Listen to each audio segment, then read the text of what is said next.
Design sous artifice. La création au risque du machine learning. Un essai de Anthony Mazur, publié par Head Publishing en mars 2023. Des versions numériques du livre sont disponibles sur www.head/genève.ch. Texte lu par Julien Donneau. Conception sonore par Lutèce Lockness. Introduction.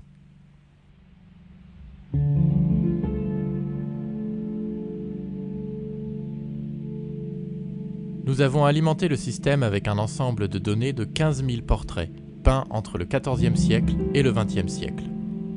Le générateur crée une nouvelle image à partir de ce jeu de données. Puis le discriminateur tente de repérer la différence entre une image créée par l'humain et une image créée par le générateur. Le but est de tromper le discriminateur en lui faisant croire que les nouvelles images sont des portraits réels. Christie's, 2018.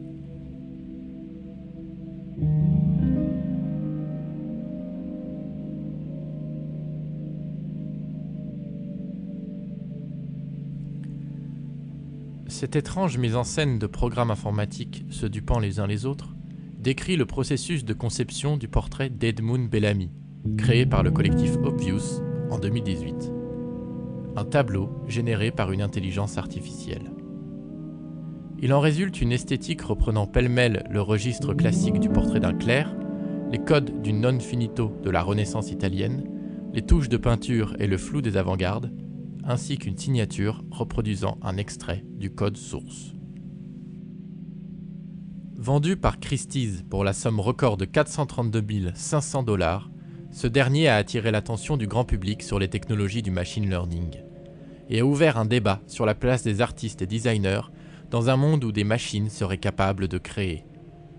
Cette peinture s'inscrit dans la lignée d'initiatives comme The Next Rembrandt de 2016, une opération de communication initiée par l'agence publicitaire J. Walter Thompson et prenant la forme d'une œuvre inédite, générée à partir de la modélisation du style de 346 tableaux de l'artiste du même nom.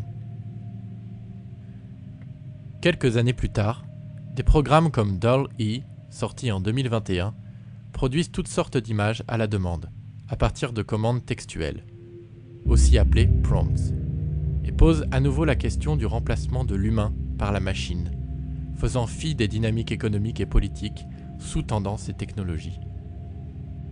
Au tournant des années 2010, les progrès du machine learning, et plus précisément ceux du deep learning, ont rendu possible la production de programmes informatiques qui ne sont plus écrits par des êtres humains, mais par des machines, s'appuyant sur l'analyse de larges jeux de données agrégés en ligne, tels que des textes, des images ou des vidéos. Le deep learning s'est révélé plus efficace que la programmation traditionnelle pour traiter des tâches complexes comme la reconnaissance de formes ou l'analyse de texte. Transposées à l'art et au design, ces technologies soulèvent des questions complexes liées aux notions de vérité, d'autorité et d'humanité. Pour examiner ces enjeux, il importe tout d'abord de prendre de la distance par rapport à l'expression générique et fantasmée d'intelligence artificielle, qui a pour revers de masquer ses conditions techniques, tant matérielles que logicielles. Leur analyse est nécessaire pour mettre en évidence le fait que le modèle dominant dans les masses médias de l'apprentissage automatique, celui du deep learning, n'est pas pensé pour être intelligible, mais pour être efficace. Ce paradigme de la rentabilité a pour conséquence d'engendrer une société où prime le rendement et non pas l'inventivité, le doute et l'attention au contexte. Autant de qualités essentielles dans les champs de la création.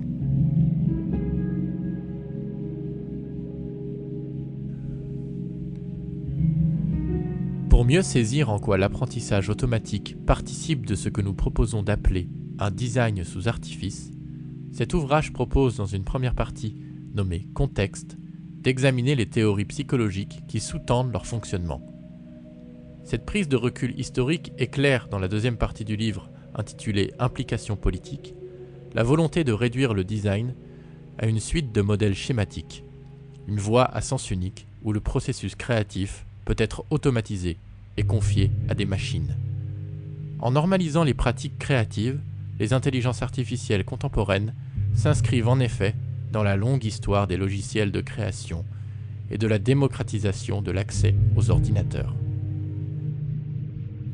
Pour éviter que le travail des designers se réduise à des logiques normatives ou statistiques, la méthode de recherche mobilisée consiste, dans l'ordre, à dégager de la notion déterminant le processus de production, l'intelligence artificielle, des concepts sous-jacents, automatisation, imitation, efficience, à établir la généalogie de cette notion via l'analyse de multiples discours, et à synthétiser l'histoire et les discours de projets de design pour en dégager les enjeux philosophiques sous-jacents. À rebours de la volonté de modéliser l'activité du design sous forme de chaînes logiques, diagrammes, schémas, timelines, etc., il ne s'agit donc pas de dire aux designers ce qu'il convient de faire, mais de leur fournir, dans leur démarche même, des entrées critiques leur permettant d'analyser l'existant ou ce qu'ils ou elles sont en train d'inventer. Nous montrons ainsi, dans la troisième partie de l'ouvrage, intitulée « Potentialité créative », que les technologies du machine learning déplacent et redéfinissent les notions de création et de subjectivité en automatisant un certain nombre de tâches habituellement dévolues au design. Par exemple, l'entreprise Zalando travaille avec Google depuis 2016 pour prédire les tendances de la mode, et des logiciels comme TheGrid.io, sorti en 2014, Wix ADI, sorti en 2016, et Adobe Sensei, sorti en 2016 également, visent à fluidifier la conception d'interfaces pour le meilleur et pour le pire. De nouvelles formes de travail avec les machines sont en train d'émerger, comme le montrent des artistes et designers avec lesquels Alexia Mathieu, responsable du Master Media Design de la Aide à Genève, s'est entretenu dans le cadre d'un projet de recherche associé à cet essai, et dont des extraits sont répartis dans ces différents chapitres. Ce trajet entre implication politique et potentialité créative nuance une partition trop simpliste entre risque d'une part et opportunité de l'autre. Le renforcement des structures du pouvoir, par exemple, est de façon cynique à la fois un risque pour des populations minorisées et une opportunité économique. Plus fondamentalement, le machine learning engendre un certain nombre de crises qui obligent à repenser des notions comme la gouvernance, la responsabilité ou la centralité de l'humain et du masculin. L'art et le design, par leurs ancrages dans l'esthétique, la technique ou la spéculation, ont ainsi un rôle à jouer pour révéler des dynamiques de standardisation et proposer d'autres rapports aux machines que leur instrumentalisation.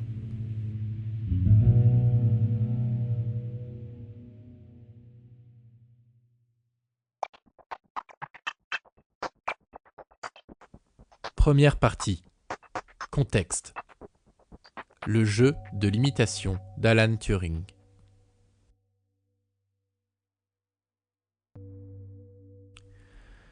Les relations entre les ordinateurs et la pensée hantent l'informatique depuis ses débuts.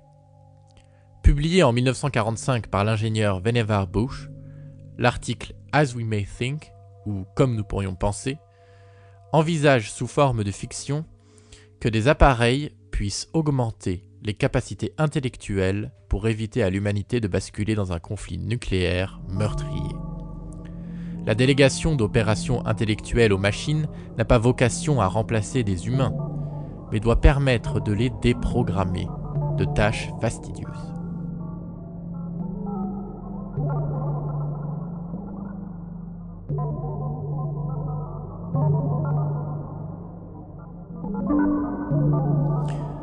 Bush dit : un mathématicien n'est pas un être humain qui peut facilement manipuler des chiffres. Il n'est pas non plus une personne qui peut facilement résoudre des équations. C'est essentiellement un expert d'une logique symbolique avancée, et plus précisément d'une personne dotée d'intuition face au choix des techniques de manipulation qu'il emploie. Dès qu'un processus logique de pensée est employé, c'est-à-dire dès qu'une logique de pensée opère avec une routine installée, il y a une opportunité pour la machine. En associant la notion d'intelligence à la sélection et à l'intuition, et non pas au traitement d'informations, Vannevar Bush entrevoit des questions qui seront prolongées par le mathématicien Alan Turing. Avec son concept de machine universelle, il pose les bases de la programmation informatique. à savoir une suite d'instructions logiques exécutées par une machine en vue d'atteindre un objectif déterminé.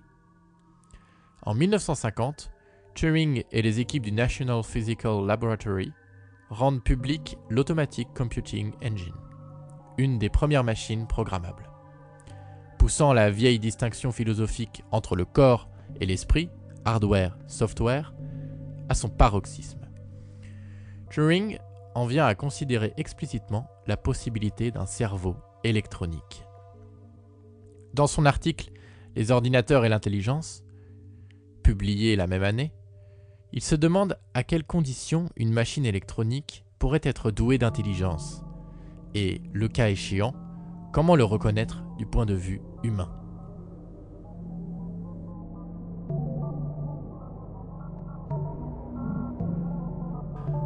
L'apport théorique de Turing consiste alors à remplacer la question « Les machines peuvent-elles penser ?» par « Un ordinateur peut-il tenir la place d'un être humain dans un jeu basé sur l'imitation ?» Dans cette situation fictive, Turing considère que la machine fait preuve d'une intelligence humaine si elle parvient à déjouer l'interrogateur au-delà du taux aléatoire de 50%. Selon ce modèle devenu canonique et repris dans de nombreux films de science-fiction tels que Blade Runner ou Ex Machina, la machine est envisagée sous l'angle de la simulation. Peu importe si personne n'est en mesure de comprendre le fonctionnement interne de la machine. Ainsi, Turing dit « Nous voulons accepter la possibilité qu'une équipe d'ingénieurs puisse construire une machine qui fonctionne, mais dont les modalités de fonctionnement ne peuvent être décrites de manière satisfaisante par ses concepteurs, parce qu'ils ont appliqué une méthode en grande partie expérimentale. »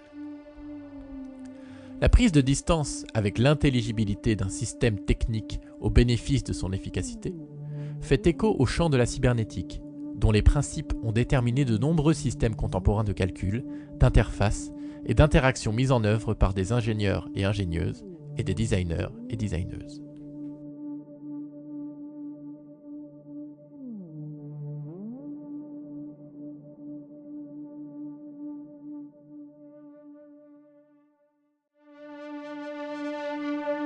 Des boîtes noires aux premiers neurones artificiels.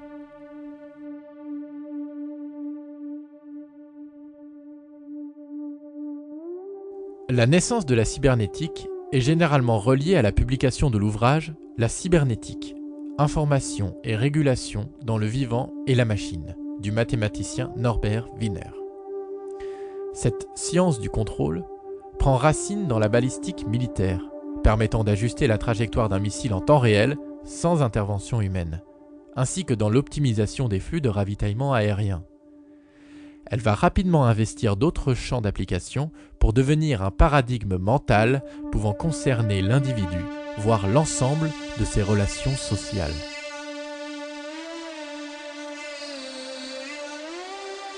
Si l'on associe couramment le concept de boîte noire à la cybernétique, celui-ci vient plus précisément des théories comportementalistes. À la suite des expériences sur les réflexes conditionnels d'Ivan Pavlov, qui vécut de 1849 à 1936, figure la plus célèbre du comportementalisme. Les psychologues John Brodus Watson et Burrus Friedrich Skinner développent le behaviorism, une méthode permettant d'étudier les relations statistiques entre l'environnement et le comportement en faisant fi du psychisme humain.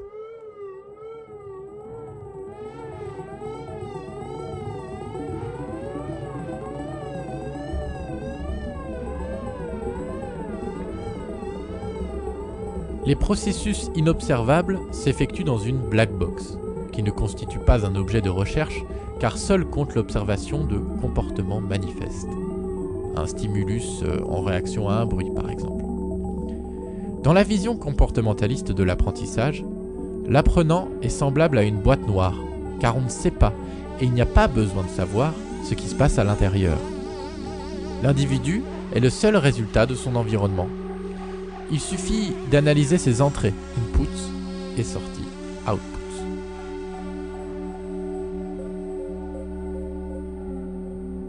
Si la cybernétique de Norbert Wiener reprend l'idée de von Neumann qu'une machine ou un ordinateur puisse être comparable au cerveau humain via cette idée de boîte noire, elle introduit également le concept de rétroaction ou feedback, qui n'existe pas dans le comportementalisme, à savoir l'ajustement dynamique des données d'entrée et de sortie ayant pour objectif le contrôle d'une situation donnée.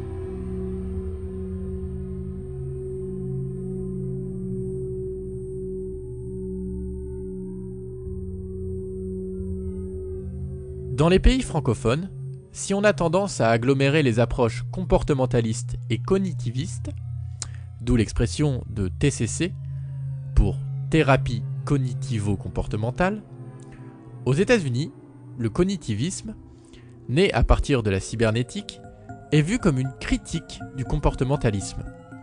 Ainsi, s'appuyant sur la cybernétique, les théories cognitivistes vont reprendre le paradigme de l'input-output, non plus pour dire que le psychisme est une boîte noire, mais pour étudier la structure du système responsable des différences entre les entrées et les sorties. Définie par Wiener comme une théorie entière de la commande et de la communication aussi bien chez l'animal que dans la machine, la cybernétique historique ne peut donc se réduire ni à une simple évolution des mathématiques, ni à une logique comportementaliste.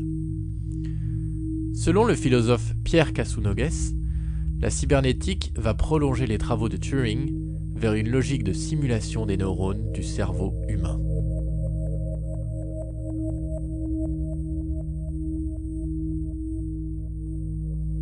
Après avoir établi les bases de l'architecture interne de l'ordinateur, séparation entre l'unité arithmétique et logique, l'unité de contrôle, la mémoire vive, la mémoire de masse, les dispositifs d'entrée-sortie, von Neumann en vient à travailler sur le concept d'automate cellulaire, une simulation de processus d'autoreproduction à la frontière de l'informatique et de la biologie.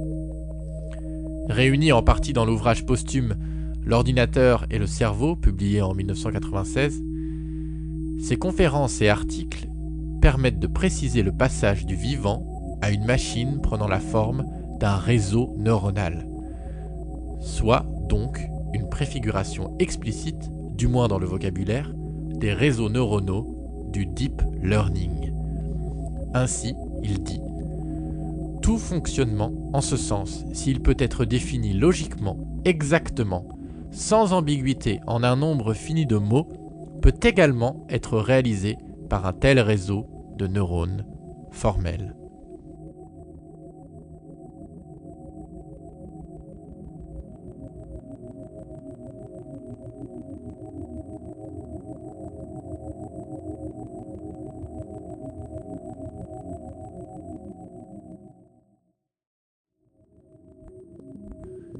Le moment cybernétique de la psychanalyse.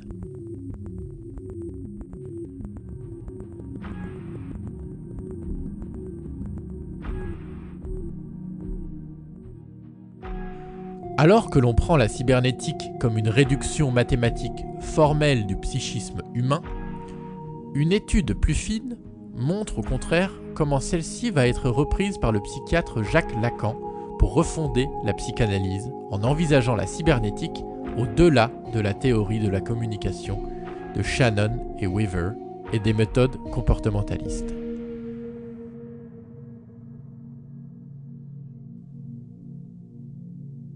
Dans le modèle de la machine universelle de Turing, l'arrêt d'une machine ne peut pas être calculé. Le calcul ne peut exister que parce qu'il est possible de délimiter une zone incalculable. Autrement dit, pour Lacan, le sens ne peut émerger que de l'arrêt, de la coupure d'une machine. Ce qui donne sa signification au monde des signes est le moment où nous arrêtons la machine, dit Lacan. Cette notion d'état de la machine est décisive. Contrairement à la machine universelle de Turing qui ne peut contenir sa propre fin, son arrêt, l'informatique effective a dû intégrer le principe du boot ou amorçage pour permettre de remettre la machine à un état zéro, vierge de tout calcul.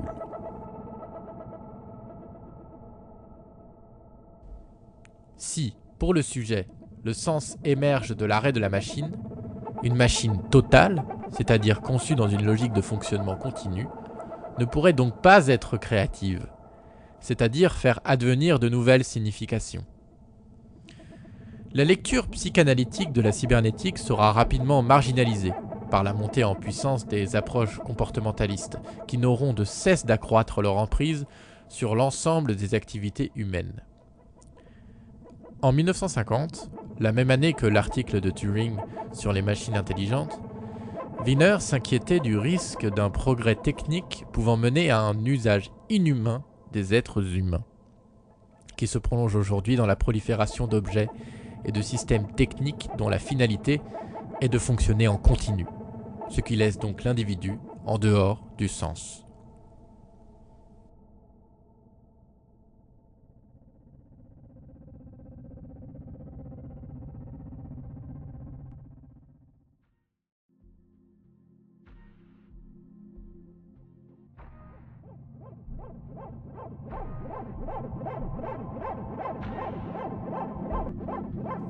Approche symbolique et connexionniste, deux voies pour les IA.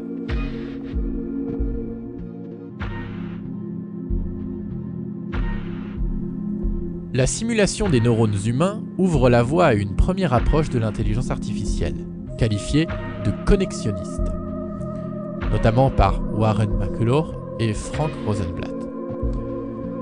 Elle est basée sur la psychanalyse lacanienne, dans laquelle des ingénieurs s'appuient sur des représentations de neurones connectés par des synapses artificielles. Le neurologue Sigmund Freud étant le précurseur de la notion de connexion entre les neurones.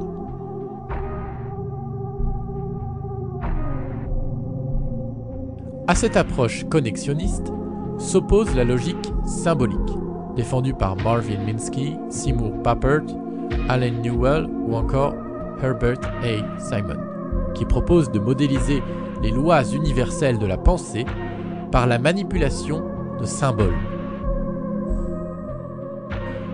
L'expression d'intelligence artificielle est forgée en 1955 par le mathématicien John McCarthy. Selon McCarthy et ses collègues partisans de l'approche symbolique, Marvin Minsky, Nathaniel Rochester et Claude Shannon, tous les aspects de l'apprentissage ou toute autre caractéristique de l'intelligence peuvent en principe être décrits avec une telle précision qu'une machine peut être construite pour les simuler.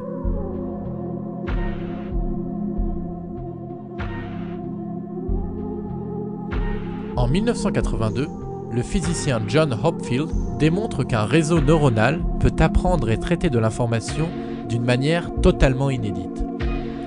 Encore marginale, cette approche ressurgira suite au second hiver de l'IA, qui aura lieu de 1987 à 1993, correspondant à la chute des promesses de l'IA symbolique, celle des systèmes experts, outils d'aide à la décision censés imiter des capacités cognitives.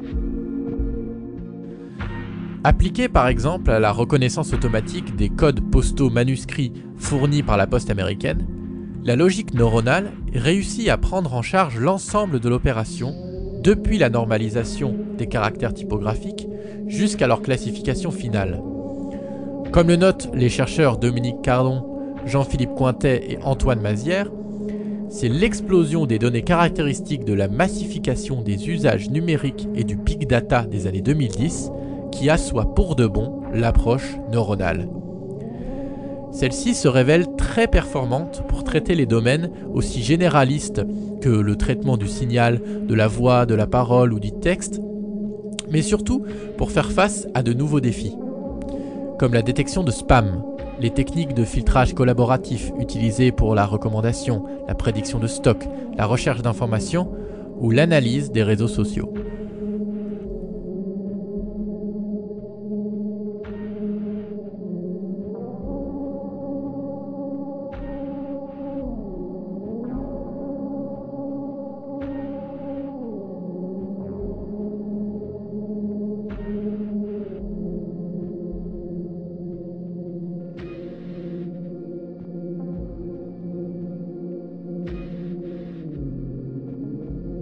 Les technologies de l'approche connexionniste vont alors s'imposer jusqu'à être confondues, dans l'esprit du grand public, avec la notion beaucoup plus large d'intelligence artificielle. Créant ainsi une étrange boucle dans l'histoire sociale des sciences et des techniques, où les chercheurs et chercheuses, s'appuyant sur l'arrivée de données massives et la démultiplication des capacités de calcul, ont entrepris de reformuler le projet de l'IA symbolique en renouant avec l'esprit des machines adaptatives et inductives de l'époque de la cybernétique, dira Cardon en 2018 dans un de ses ouvrages.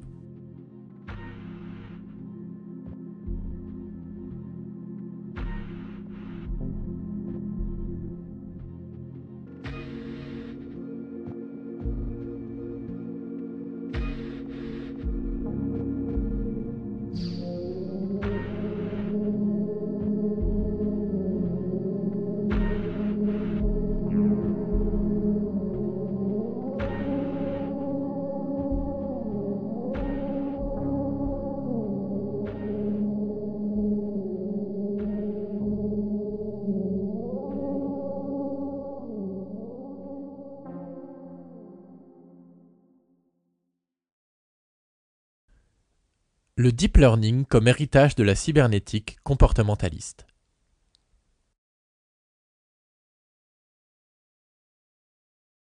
Le terme de deep learning, ou apprentissage profond, est forgé en 2006 par l'ingénieur Geoff Hinton.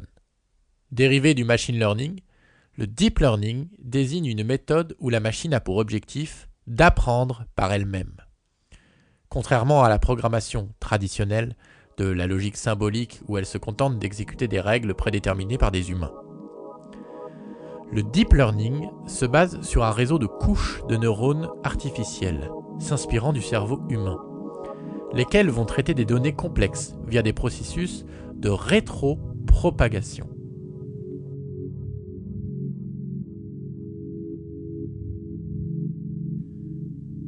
Les données de départ sont essentielles. Plus le système en accumule, plus il est censé être performant. Pour être computé, celles-ci doivent tout d'abord subir un travail d'atomisation et de désassociation, afin d'en faire des entités numériques normalisées sous forme de coordonnées géométriques. Le système apprend par exemple à reconnaître les lettres avant de s'attaquer aux mots dans un texte, ou détermine s'il y a un visage sur une photo avant de découvrir de quelle personne il s'agit. À chaque étape, les mauvaises réponses sont éliminées et renvoyées vers les niveaux en amont pour aligner le modèle mathématique. En comparant les éléments bruts, inputs, avec des jeux de données étiquetés, outputs, le réseau de neurones ajuste automatiquement son processus de traitement pour écrire un programme informatique de plus en plus performant.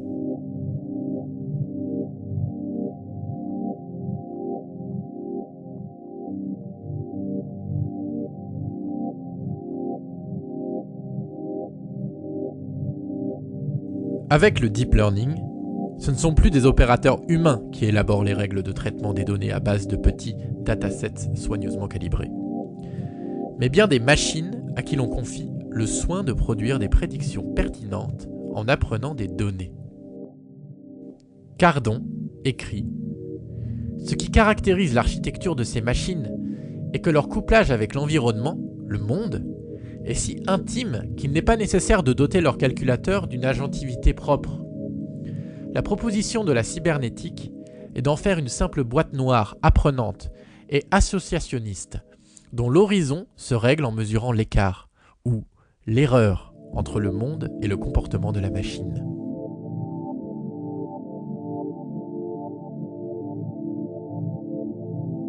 Cette citation, au vu de ce que nous avons vu précédemment, montre qu'avec le deep learning, une confusion s'est installée entre le comportementalisme et le cognitivisme, puisque la cybernétique apparaît historiquement comme une contestation de la notion de boîte noire.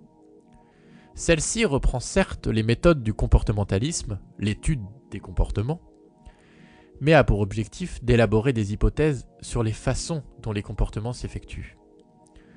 Cela montre que le deep learning, s'il naît du cognitivisme, se rapproche davantage du comportementalisme en allant à l'encontre des principes historiques de la cybernétique, c'est-à-dire la rétropropagation des couches neuronales, qui n'est pas équivalente à la rétroaction du feedback.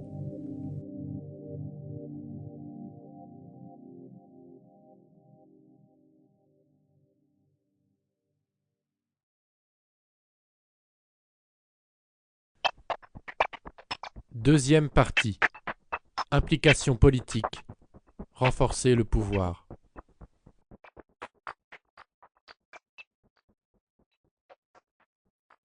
L'étude historique des intelligences artificielles, depuis leurs racines cybernétiques jusqu'à leur reformulation comportementaliste dans le deep learning, montre que ce dernier participe majoritairement d'une vision utilitariste du corps social. Bien qu'il se révèle très puissant pour traiter de larges jeux de données, le deep learning soulève plusieurs problèmes majeurs. De façon générale, loin d'être une technologie neutre et en retrait des structures de pouvoir, telles que les États ou les entreprises, le deep learning les prolonge et les renforce. Les exemples d'applications immorales des IA ne manquent pas, comme le profilage des goûts et génération de contenu personnalisé, comme le fait Netflix depuis 2017, l'analyse de parcours utilisateurs au sein de contextes marchands, ou la détection de passagers ivres, comme le fait Uber depuis 2018. Tout cela participe d'une pensée techno-solutionniste, comme le dirait Morozov. C'est-à-dire comprenant la technologie comme la solution à tout problème sociopolitique. Les IA contemporaines s'appuient sur les mêmes bases idéologiques que l'informatique dominante, à savoir une rationalisation des sensibles et une modélisation des existences. Dans son Contre-atlas de l'intelligence artificielle de 2021, la chercheuse Kate Crawford note que cet aplatissement épistémologique de la complexité en un signal net à des fins de prédiction est aujourd'hui une logique centrale de l'apprentissage automatique. De même, le sociologue Dominique Cardon fait remarquer, ironiquement, que les algorithmes qui se disent prédictifs ne le sont pas, parce qu'ils seraient parvenus à entrer dans la subjectivité des personnes pour sonder leurs désirs ou leurs aspirations. Ils sont prédictifs parce qu'ils font constamment l'hypothèse que notre futur sera une reproduction de notre passé.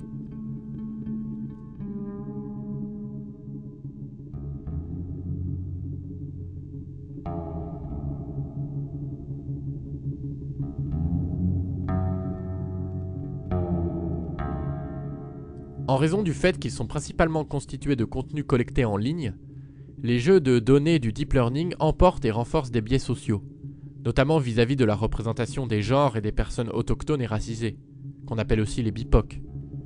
Les exemples ne manquent pas. Une police cherchant à prédire les comportements à risque, aussi appelé predictive policing, un tribunal américain s'appuyant sur des statistiques pour quantifier les risques de récidive et qui juge plus durement les BIPOC, un robot recruteur discriminant les femmes sur Amazon, ou encore des systèmes de reconnaissance faciale visant à déterminer le genre d'une personne en ligne, ou au check-in d'un aéroport.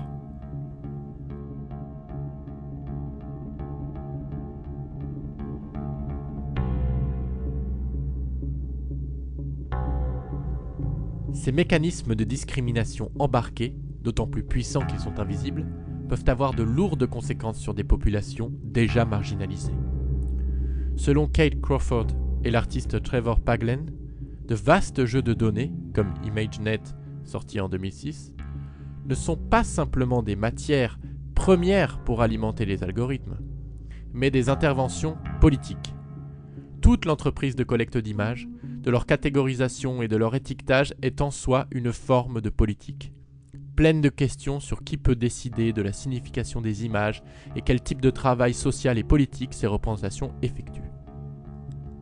La demande d'éthique adressée au machine learning, à supposer qu'il puisse être modélisé, peine à s'aligner aux diverses régulations et valeurs des États-nations.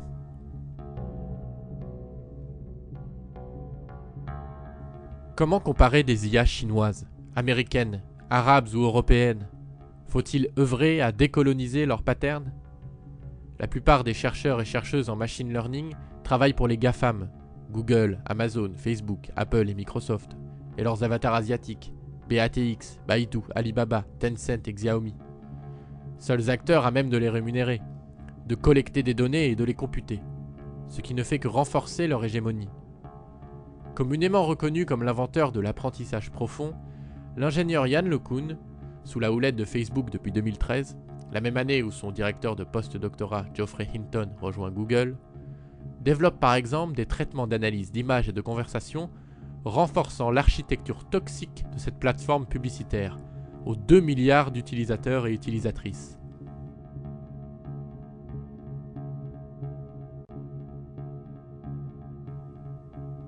Comme le notent les membres du groupe de travail AI Anarchy, on peut légitimement douter de la capacité de grands groupes à œuvrer pour le bien commun.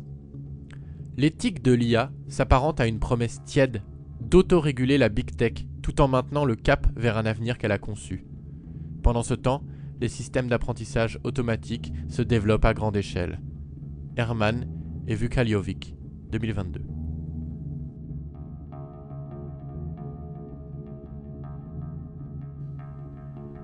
En raison du caractère opaque des technologies du deep learning, personne, y compris les programmeurs et programmeuses, ne sait exactement comment fonctionnent les programmes ainsi générés. Appelant à davantage d'intelligibilité technique, le designer Boyd Rodgans note que le défi que nous devons résoudre est d'être transparent sur la façon dont une décision a été prise, ou au moins d'être en mesure de dire quelles données sont entrées et quels résultats en sont sortis. Si vous achetez un produit au supermarché, vous pouvez lire ce qu'il contient et comment il a été produit. Si le fossé entre les humains et les technologies est trop grand, cela devient effrayant. Ce paradigme de l'opacité engendre un problème de responsabilité, puisqu'il devient impossible d'imputer la faute à quelqu'un ou quelque chose. Qui ou quoi faut-il blâmer quand un programme tue une personne hospitalisée pour avoir formulé un mauvais diagnostic, ou quand une voiture autonome renverse un humain?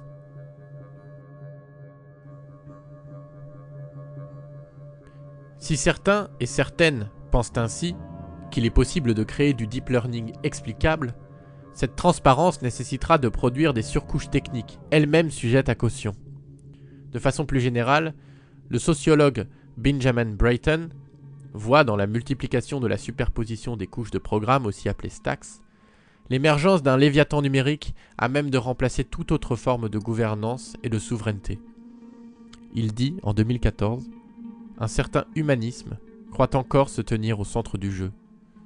Nous devons abandonner l'exigence selon laquelle toute intelligence artificielle, arrivant à la sensibilité ou à la sapience, doit se soucier profondément de l'humanité. » Il s'agit de savoir si, sous couvert d'efficacité, le design doit se lier à une conduite technique qui travaille contre nous en faisant de l'inintelligibilité un prérequis à l'optimisation.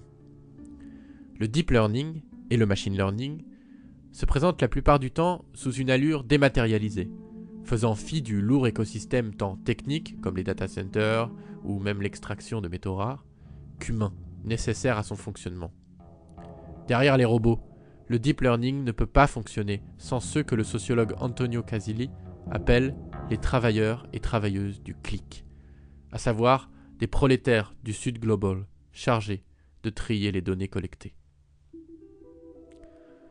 De par leur efficacité, les réseaux de neurones se présentent comme la seule modalité possible de l'IA. Or, la confusion de l'intelligence avec les sciences statistiques et la pseudo-autonomie de ces technologies doivent être questionnées. Il est en effet notable que l'intelligence artificielle ne vise qu'à simuler une compréhension restreinte de l'intelligence humaine, qui ne fasse et ne puisse que fonctionner, comme dans les champs du nudge ou du neuromarketing.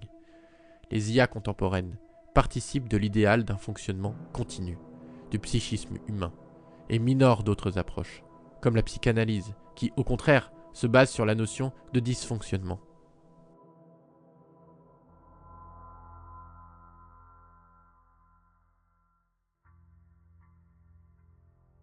Assister ou asservir.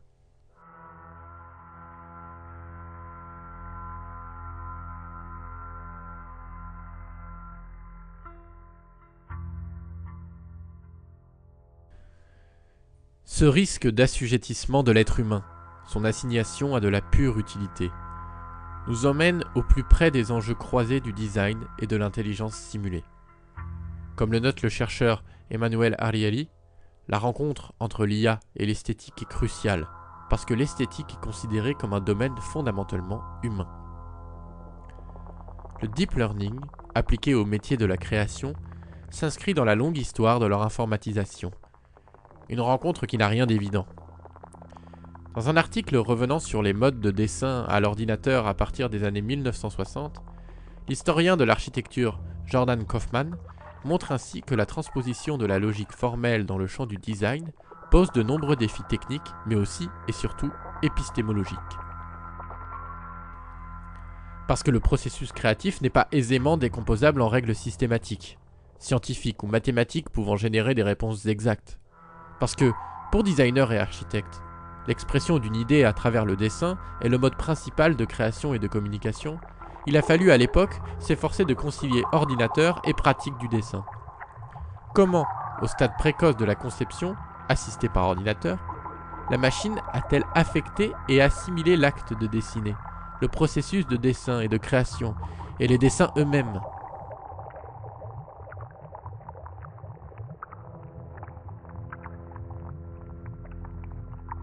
Alors que des propositions diverses et ouvertes balisent les débuts des ordinateurs personnels avec des débats sur le rôle et la place des programmes dans les champs de la création, l'informatique dominante va s'engouffrer dans une voie à sens unique où prime l'automatisation et le rendement.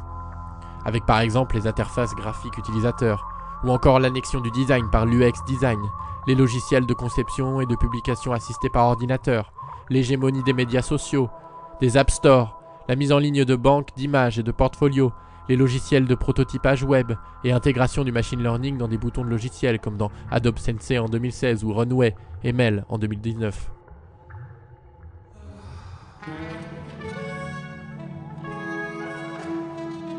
Ces principaux développements dessinent une trajectoire où le design s'automatise et perd de son sens historique, puisque passe au second plan l'inventivité, la capacité à interroger un contexte, le contact avec les matériaux et de façon plus générale, le cheminement à travers les formes et les usages. En adhérant sans recul aux principes de rentabilité, d'efficacité et de fluidité, une bonne part du design se sera écartée des conditions historiques de son apparition, à savoir marquer un écart avec les ersatz des révolutions industrielles. Le problème qui se pose alors, en termes contemporains, est l'installation d'une confusion entre les designers assistés par l'ordinateur et l'ordinateur assisté par les designers. S'étant automatisés, ils et elles courent le risque que la machine soit plus performante, comme l'entrevoyait grinçant l'artiste et designer John Maeda. Il dit, en 1995, « Il est difficile de distinguer le designer assisté par ordinateur de l'ordinateur assisté par un designer. Les designers ne définissent plus la culture. Ils doivent se conformer à une culture définie par les évangélistes des technologies. » Dans son essai Digital Design Media de 1991, le docteur d'architecture William Mitchell formule la conclusion logique de cette situation difficile. Nous sommes très proches du point où le designer moyen n'a plus rien à vendre qui vaille la peine d'être acheté.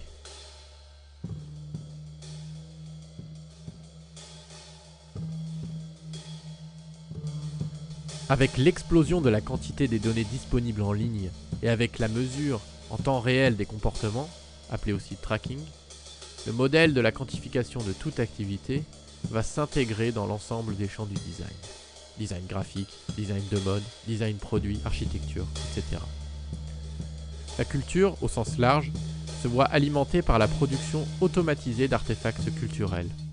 Les technologies du deep learning des années 2010 vont renforcer ce contexte où la machine n'est plus comprise comme une collaboratrice, un appareil ou une assistante, un outil, mais comme un moyen efficace, un dispositif de remplacer le facteur humain pour viser davantage de rentabilité.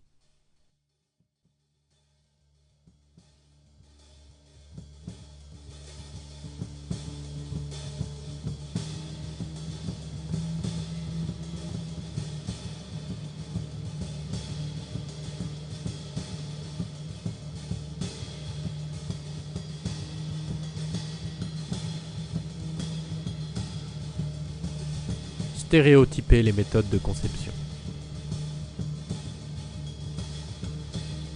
Avec les IA du deep learning, l'autorité de l'auteur et de l'autrice et sa signature visuelle sont mises en tension par des programmes capables d'analyser et de synthétiser, donc d'imiter de façon automatique de larges jeux de données. Comme évoqué en introduction de cet essai, des systèmes dits intelligents, comme GPT-3 sorti en 2020, DALL-E sorti en 2021, ou encore DiscoFusion ou Midjourney, respectivement sortis en 2021 et 2022, poussent à un autre seuil la logique de fluidification des filtres et des menus propres au logiciel de PAO, puisqu'une simple commande textuelle, un prompt, suffit à générer un ensemble d'images en remixant des données préalablement collectées et vectorisées. La structure des prompts, qui fait l'objet de nombreux débats, varie selon les systèmes et leur évolution, et associe généralement des thématiques et des styles et expressions rappelant les filtres et moteurs de rendu. Nous avons par exemple Cozy cyberpunk futuristic room in a city during daytime with a window overlooking the skyline, ultra photoreal, photographic, concept art, 4K, octane render, cinematic lightning, highly detailed. Nous conservons ici la formulation en anglais, celle-ci étant plus efficiente.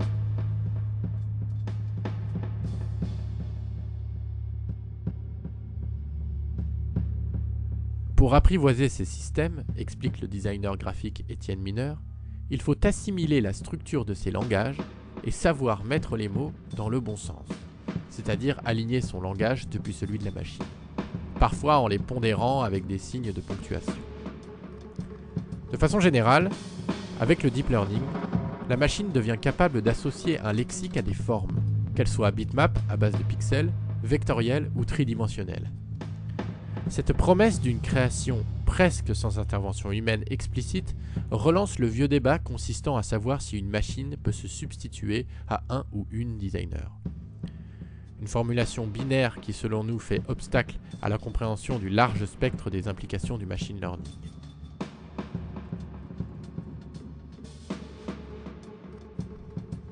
Dans un article au titre sans équivoque, If you're worried about DALL-E replacing illustrators, you don't understand the power of illustration. L'illustrateur Julien Posture montre que les IA contemporaines ne remplacent pas les illustrateurs et les illustratrices, mais une idée préconçue de l'illustration, à savoir l'exécution servile d'un brief textuel par le recours à tel ou tel style visuel à la mode. Ce que proposaient déjà des plateformes de micro-travail comme Fiverr ou Upwork, où des personnes à l'autre bout du monde peuvent réaliser un logo pour 5 $. Ce type d'approche se limite in fine à accélérer les réponses à des commandes clairement formulées. Cela ne va toutefois pas de soi pour beaucoup de clients, dont la compréhension des besoins nécessite un temps d'échange conséquent qui dépasse le strict cadre du brief. Reste à savoir combien auront conscience de cette difficulté et ne choisiront pas la facilité du choix sur catalogue. Générer n'est pas nécessairement œuvrer. Une des façons de comprendre des dynamiques de formatage réside dans l'étude de la constitution des bases de données, qui ne sont pas toutes ouvertes et qui orientent fortement les résultats. Beaucoup de ces systèmes contiennent une liste de mots-clés interdits pour prémunir les développeurs de toutes mésaventures. Une censure sournoise qui peut toutefois être contournée par le recours à des synonymes. Notons aussi que des designers comme Philippe Stark n'apparaissent pas dans DALL-E, ce qui pose d'importants défis juridiques, en matière de respect des droits d'auteur et de commercialisation des productions. Certains systèmes de prompts n'autorisent pas la revente des images générées, tandis que d'autres, comme Stable Diffusion, les placent sous licence libre CC0.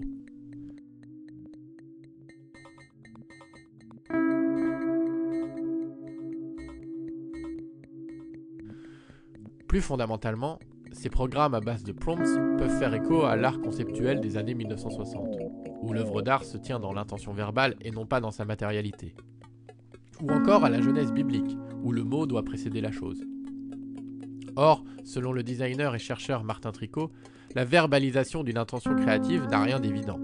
Il dit « Poser des mots sur ce que l'on fait est beaucoup plus compliqué que ce que les concepteurs et conceptrices de systèmes comme DALL-E peuvent imaginer. » De plus, comme le montre la sociologue Eva Hughes, formaliser verbalement ses intentions peut entraîner une paralysie décisionnelle et une apathie émotionnelle. Par exemple, dans les applications de rencontres, les personnes sont invitées à mettre des mots de plus en plus précis pour définir ce qu'elles cherchent, ce qui dissipe la magie. Si je décide, ou que je peins des tableaux abstraits, c'est précisément car je ne suis pas en capacité de raisonner verbalement. Dans l'art et dans le design, il y a des règles non verbales de composition et de construction. Et on n'est pas sans cesse dans l'anticipation d'intentions et dans la matérialisation d'un langage.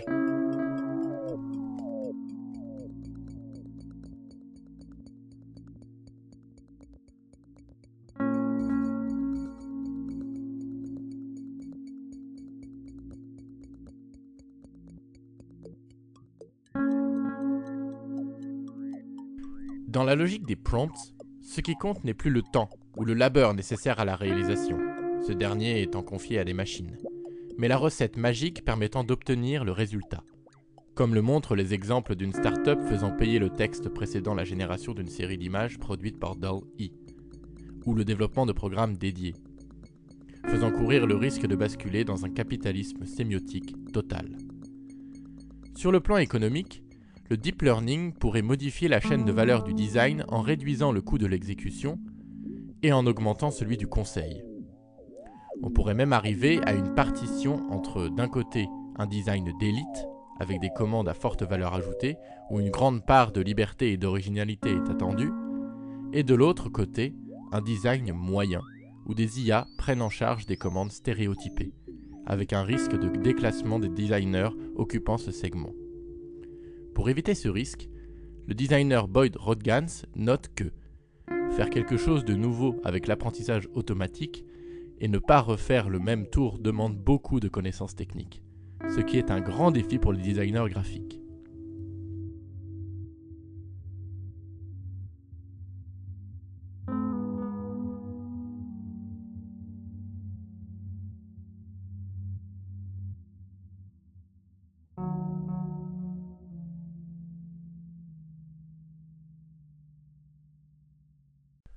Imiter et uniformiser. Ce qu'automatisent les technologies du deep learning, dans le cas des prompts, n'est donc pas le design au sens fort du terme, mais sa réduction à la génération d'artefacts visuels ressemblant à ce qui a déjà existé. Plus précisément, il s'agit d'une vision schématique et biaisée du passé, puisque les données servant de base aux résultats sont celles qui sont bien représentées en ligne, ce qui laisse de côté beaucoup d'époques et de contextes culturels. Il est frappant de constater que cette tendance à automatiser la production de produits culturels, comme les œuvres d'art, etc., sous couvert d'innovation, va de pair avec le retour du vieux concept d'imitation. Les deux exemples artistiques mentionnés en introduction, qui utilisent des techniques de pointe et dont les médias louent le caractère de nouveauté, peuvent paradoxalement être replacés dans la logique de l'académisme du milieu du XIXe siècle, en raison de leur volonté d'imiter des œuvres canoniques de l'histoire de l'art. On peut aussi penser, encore plus loin, à la tradition des moines copistes, où l'exercice de la répétition prend valeur de viatique pédagogique à partir duquel un langage artistique peut surgir.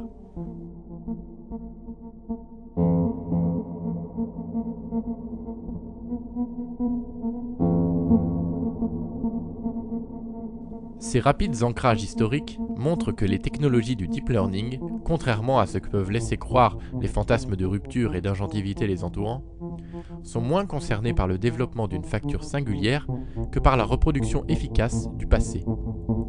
Cette tendance fait écho à l'effet diligence du chercheur Jacques Perriot, selon qui il est fréquent que des protocoles anciens soient appliqués aux techniques nouvelles.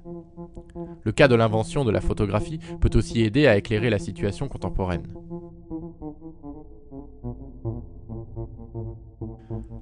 Lorsqu'elle apparaît à la fin du XIXe siècle, celle-ci va tout d'abord imiter les codes de la peinture et devenir une façon plus rapide de produire des images. Or, la photographie comme art n'émerge qu'à condition d'un écart avec le modèle pictural.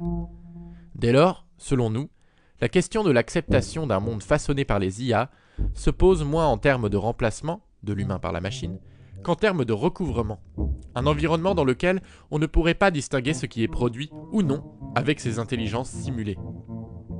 Il est seulement possible d'automatiser ce qui a été simplifié en amont, ce qui rejoint l'intuition d'Alan Turing quand il dit que dès qu'une technique devient un tant soit peu stéréotypée, il devient possible de concevoir un système de table d'instructions qui rend capable le calculateur électronique de l'exécuter tout seul.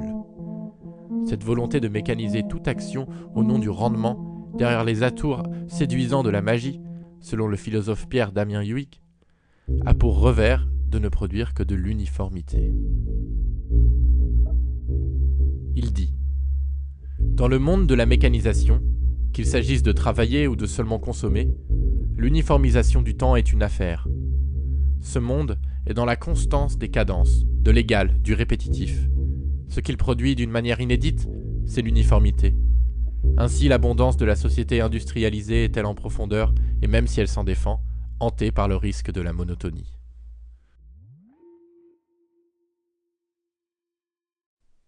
pour tracer des chemins de traverse plus soutenables que la tendance à l'uniformisation de l'innovation, il faut donc dépasser l'opposition humain-machine, et plus précisément l'idée d'un remplacement des designers par des programmes supposés intelligents.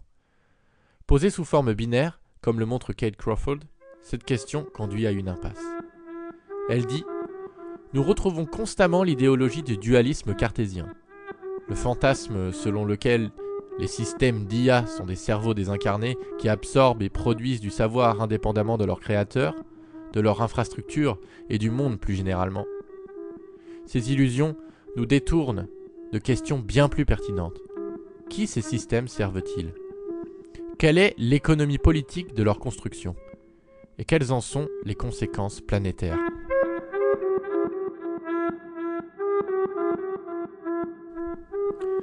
Derrière le caractère magique de l'idée générale d'intelligence artificielle, le fantasme de la mécanisation d'un psychisme normatif, le fonctionnement du deep learning réduit l'apprentissage au dressage, c'est-à-dire à l'intériorisation de comportements et à l'imitation de modèles. La logique de la mécanisation appliquée à l'informatique revient à figer la langue, puisqu'une formalisation préalable est nécessaire pour pouvoir la soumettre à un calcul. C'est pour cela qu'on parle de langage formel. Comme le rappelle le philosophe Jean Lassègue, la langue n'est pas stabilisée une fois pour toutes, mais doit être comprise comme une matière sans cesse retravaillée de l'intérieur, par les pratiques et par la littérature.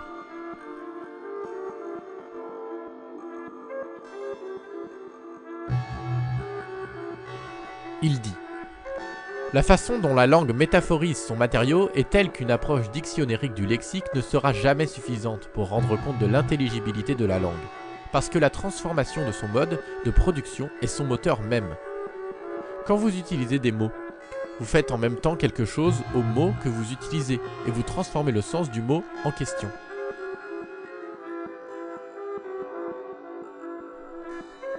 Avec les prompts du deep learning, le travail du langage est court-circuité par le passage sans effort du verbe à l'image, à la nuance près que savoir parler le langage de la machine est déjà un travail. Le remplacement de l'esthétique, c'est-à-dire de la science du sensible, par le registre verbal engendre le risque de rester dans la littéralité, dans la monstration totale, et non pas dans la transformation du sens, dans l'interprétation, voire dans la subversion. Une illustration, par exemple, n'est pas la mise en image servile d'un texte, mais un jeu visuel faisant appel à des non-dits et ellipses que le lecteur ou la lectrice doit combler.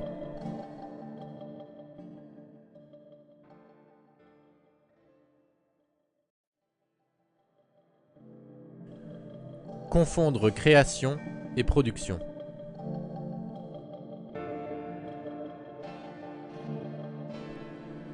L'usage et la médiatisation de DALL-E s'appuient sur la séduction d'un sentiment s'apparentant à de la magie, à savoir un résultat dont il est difficile d'expliquer le fonctionnement et dont les éléments sont agencés pour faire diversion et éviter de se poser des questions. Le délai d'exécution des systèmes de prompts, s'il est plus rapide qu'un labeur humain, n'est pas pour autant immédiat. Tout comme un appareil photographique travaille seul pendant une fraction de temps, le délai de calcul nécessaire à la génération des images ouvre paradoxalement un espace de rêverie pendant lequel on se demande ce que la machine va faire. Actuellement de quelques minutes, cette durée peut cependant être réduite en payant les systèmes qui le permettent, l'idéal visé étant celui de l'immédiateté. Pour mieux comprendre les fondements du fantasme de la mise au monde d'une idée débarrassée des vicissitudes matérielles, des aléas de l'exécution, il est instructif de remonter à l'apparition des appareils d'enregistrement du XIXe siècle. Voyant dans la photographie alors naissante de quoi concurrencer les arts installés comme la peinture, le poète Charles Baudelaire dénonce avec virulence la prétention de la mécanique à faire art.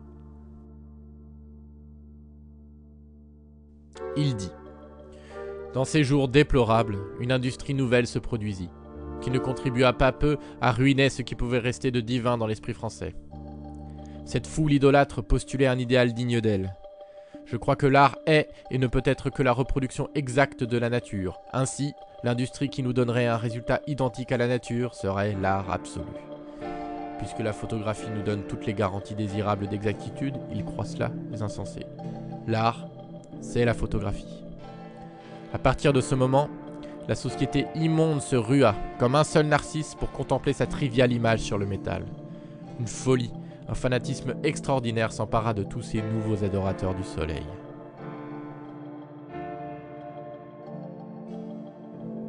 Commentant ce texte, le philosophe Pierre-Damien Huyghe fait l'hypothèse que Charles Baudelaire rejette la photographie comme art car celle-ci introduit auprès du plus grand nombre un insensé désir d'exactitude. Là où Walter Benjamin y voit au contraire la possibilité de fonder une nouvelle culture où le procédé de reproduction ne serait pas masqué mais avéré, la reproduction exacte n'existant pas. Ces vieux concepts du mécanique et d'exactitude ne sont donc pas derrière nous, puisqu'ils nourrissent les fantasmes entourant les IA, et qui promettent une reproduction exacte et sans effort, non pas de la nature, mais du passé. Afin de mieux comprendre ces enjeux, il importe de distinguer entre les notions de création, c'est-à-dire la vision romantique d'une mise au monde ex nihilo, et de production, c'est-à-dire l'attention portée aux modalités techniques et rapports sociaux. On peut d'abord noter que le concept de création est historiquement récent dans le champ de l'art.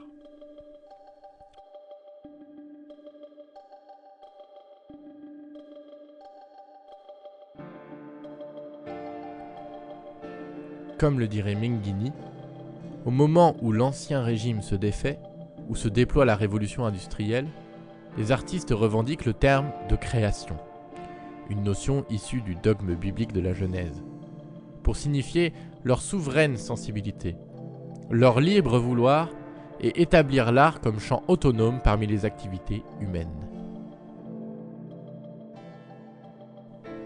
À cette tradition s'oppose, plus proche de nous, la pensée matérialiste, développée par des philosophes comme Karl Marx ou Walter Benjamin, pour qui il importe d'examiner les médiations permettant à l'art et par extension au design d'exister pour mieux saisir son potentiel émancipatoire. Dans son essai « L'artiste comme producteur », Walter Benjamin cherche ainsi à savoir non seulement quelle est la position d'une œuvre littéraire à l'égard des rapports de production de l'époque, mais avant tout, quelle est sa place dans ces mêmes rapports. Il s'agit, pour Benjamin, d'indiquer la différence essentielle qui existe entre le simple approvisionnement d'un appareil de production et sa transformation. De tels propos sont précieux pour mettre en exergue les limites des technologies du deep learning, dont la séduction tient à leur occultation de toute contingence matérielle. Pour reprendre les termes de Walter Benjamin, ces programmes ne peuvent qu'approvisionner l'appareil de production, sans jamais chercher à le transformer. Autrement dit, elles sont réactionnaires, et non pas révolutionnaires. Par exemple, si une IA peut reproduire, c'est-à-dire créer un tableau à la façon de Rembrandt, sans effort apparent et sans que la technique ne soit vraiment une question, elle aura beaucoup plus de difficultés à produire non pas seulement un paradigme pictorial aussi fort que Rembrandt, mais aussi de nouvelles formes d'expression dépassant les catégories habituelles, la peinture à l'huile, la musique électronique, les interfaces de sites web, etc. Se demander si les intelligences artificielles peuvent créer est mal poser le problème. D'une part, car ces dernières n'ont rien de magique, et d'autre part, car le vocabulaire de la création, dégagé des contingences matérielles, engendre une incapacité à envisager la technique comme un lieu d'exploration et donc de production.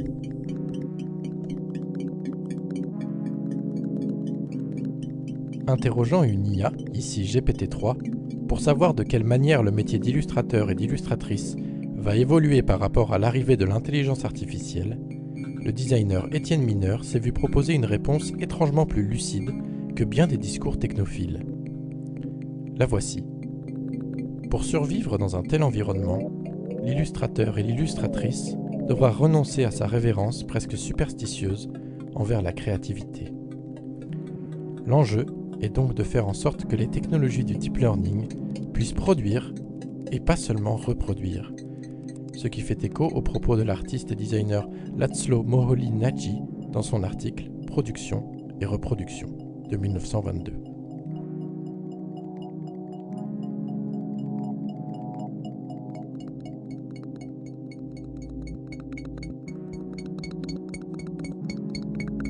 On peut y lire: la production servant au premier chef la constitution humaine, nous devons tenter d'exploiter à des fins productives les appareils qui jusqu'alors n'avaient été utilisés qu'à des fins reproductives.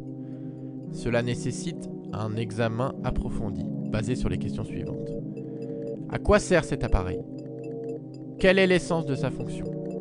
Sommes-nous capables et est-ce pertinent d'en élargir les possibilités de sorte qu'il puisse également servir à la production?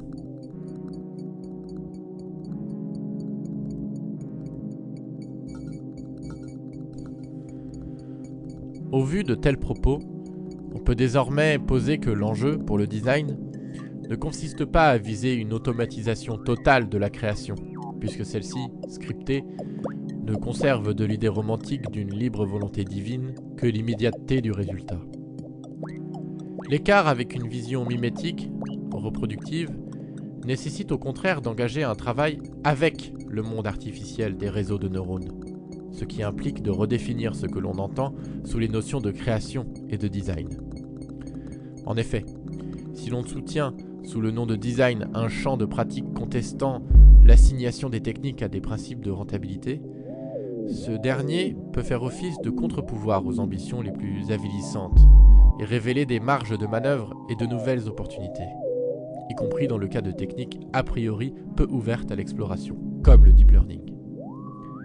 Les différents axes de travail que nous proposons ci-après ont pour commun de contester l'idée d'une primauté ou d'une exclusivité de la création humaine, qui n'existe que située dans des milieux techniques et qui, dès lors, est forcément hybridée ou plutôt appareillée. Analysant ces enjeux dans le champ de la création, les chercheurs Lev Vanovich et Emanuele Ariely se demandent ainsi: si l'attribution de l'intelligence à une machine est une ligne d'horizon qui ne peut jamais être atteinte, on peut se demander s'il existe des compétences humaines au-delà de cette ligne. Chaque fois que les machines résolvent une compétence humaine spécifique, cette compétence cesse d'être une véritable intelligence, se révélant plus mécanique qu'il n'y paraît. Cela peut avoir des conséquences sur notre compréhension de l'intelligence humaine elle-même. De même que la notion de machine a redéfini les spécificités du corps humain, comme par exemple avec l'histoire de la dissection où la dépouille humaine devient du matériel anatomique et donc de connaissance, l'informatique va agir comme un miroir automate de l'esprit, en rivalisant avec certaines de ses tâches, ce qui va obliger à penser non seulement ce qui fonde sa singularité, mais aussi ce qui l'emporte de mécanique. Ce dépassement de l'opposition humain-machine va permettre d'envisager d'autres rapports au machine learning que celui de son instrumentalisation à des fins productives.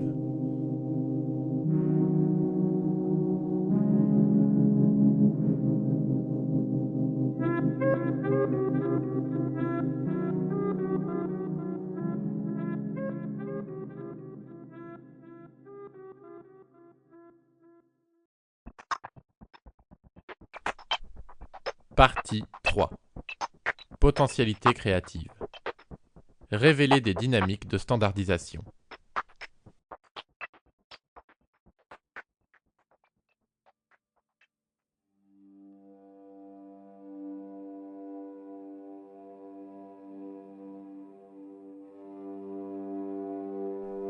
Le premier axe d'opportunité que nous proposons d'explorer consiste à mobiliser les technologies du deep learning pour révéler des dynamiques de standardisation au sein de productions existantes. Même si chaque générateur visuel tel que DALL-E ou Stable Diffusion possède son identité graphique presque immédiatement reconnaissable, ces derniers ne produisent bien souvent qu'une image moyenne résultant de données existantes, et qui peut être envisagée comme un guide de ce qu'il ne faut pas faire ou refaire. Il faut garder en tête que la notion d'imitation traverse déjà largement le design de la pop culture. Ainsi, la sortie en 2020 par l'entreprise Kioxia d'un manga conçu par une IA à la façon d'Osamu Tezuka est moins l'indice d'un remplacement des dessinateurs et dessinatrices de bande dessinée par ces programmes que la mise en évidence de motifs artistiques et stylistiques intrinsèques à l'œuvre du mangaka. De nombreuses productions pop culturelles témoignent de cette tendance à la répétition, tels que les longs métrages de Walt Disney, ou des boucles d'animation rejoue des variations d'anciens films avec d'autres personnages. Dans le champ de la mode, similairement à l'exemple de Tezuka, le jeu de données structuré Fashion MNIST, développé en 2018, propose 600 000 sprites, ou éléments visuels, issus du catalogue de la marque de vêtements Zalando, à partir desquels trier d'autres images ou générer d'autres vêtements.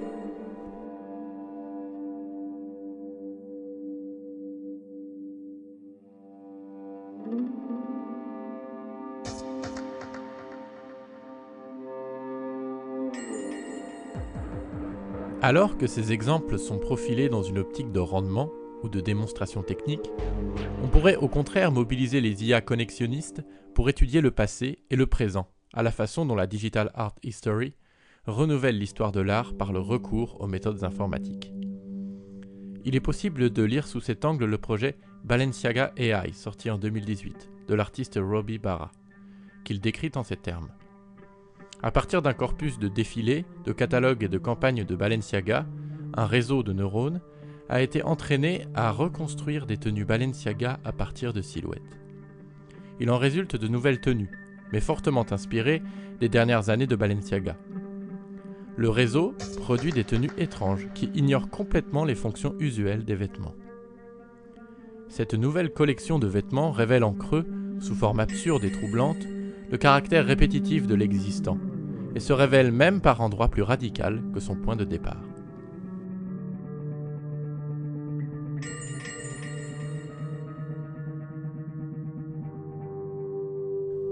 La distance avec l'esthétique photoréaliste, encore difficilement accessible par les IA, et ici mise de côté volontairement, produit des silhouettes qui abolissent les catégories vestimentaires habituelles, sacs, vestes, pantalons, etc., et qui laissent place à l'imagination. L'exemple de Balenciaga AI nous invite à explorer ce que pourraient être des zones grises du machine learning. Il s'agirait ici d'actualiser des intuitions comme celle de l'artiste Ito Steyerl, qui dans un texte intitulé « En défense de l'image pauvre », invite à considérer positivement leurs conditions contemporaines dégradées, résultant de pratiques d'editing, de sampling et de remix. Il dit « L'image pauvre ne concerne plus la chose réelle, l'original originaire. Il s'agit plutôt de ses propres conditions réelles d'existence, la circulation en essaim, la dispersion numérique, les temporalités fracturées et flexibles. Il s'agit de défiance et d'appropriation, tout comme de conformisme et d'exploitation. »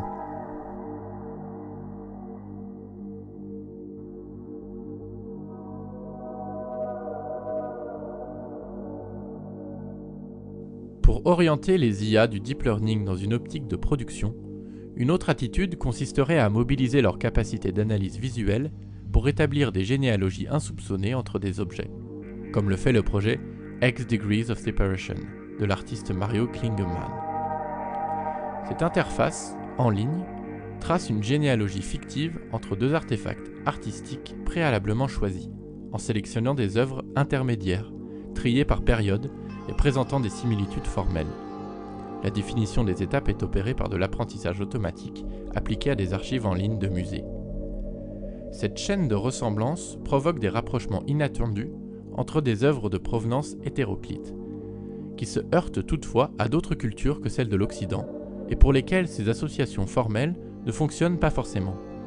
Ce ne sera pas le moindre des défis des IA que d'éviter de produire des formes d'ethnocentrisme algorithmique.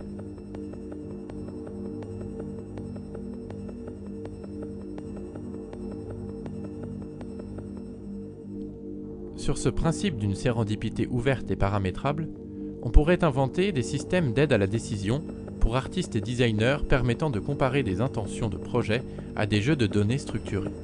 Coefficients de ressemblance, de dissemblance, propositions de changement, variations, etc.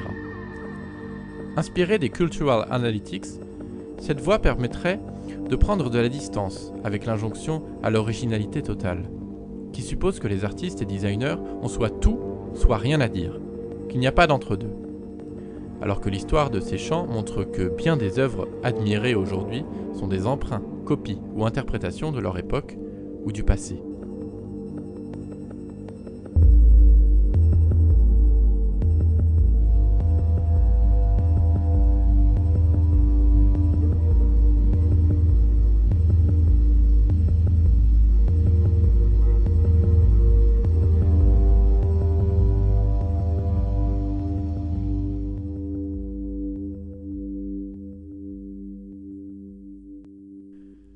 responsabiliser l'injonction à la simplicité. Le deuxième axe de potentialité créative du machine learning consiste à contrecarrer l'illusion de l'automatisation. Il s'agit tout d'abord de déjouer la prétention de ces technologies numériques à résoudre plus de problèmes qu'elles n'en engendrent. Derrière la simplicité se cache un manque de cohérence et d'intelligibilité, lequel peut être révélé par des démarches de création. Dans une installation intitulée Of Machines Learning to See Lemon, les artistes Alistair McClymont et John Fass disposent des objets colorés sur une vaste étagère en carton au rangement cubique. Sans que nous parvenions à en dégager des règles, un semblant de logique semble émerger de cette classification. Reprenant du registre artistique des natures mortes la logique coloniale et capitaliste des fruits représentés, cette œuvre manifeste la difficulté des algorithmes d'apprentissage automatique à identifier des objets, lorsque ces derniers sont regroupés, éclairés ou orientés différemment, et à expliquer la façon dont le résultat, l'étiquetage, est opéré. Les programmes de reconnaissance de forme, comme le notent les auteurs, restent mystérieux dans leur origine, sujets à l'erreur, ambigus dans leur valeur, et d'une fiabilité erratique, d'une authenticité douteuse. Plus encore, ajoute-t-il, ce processus de classification invisible est généralement destiné à produire des décisions automatisées qui peuvent avoir des conséquences profondes sur la liberté individuelle et collective. Les avantages possibles de l'apprentissage automatique sont nombreux, mais nous courons le risque de développer des technologies d'une complexité telle que nos capacités à les façonner pour servir le bien commun sont sévèrement limitées. Avec cette installation, nous espérons ouvrir l'apprentissage automatique à l'exploration créative et à la critique.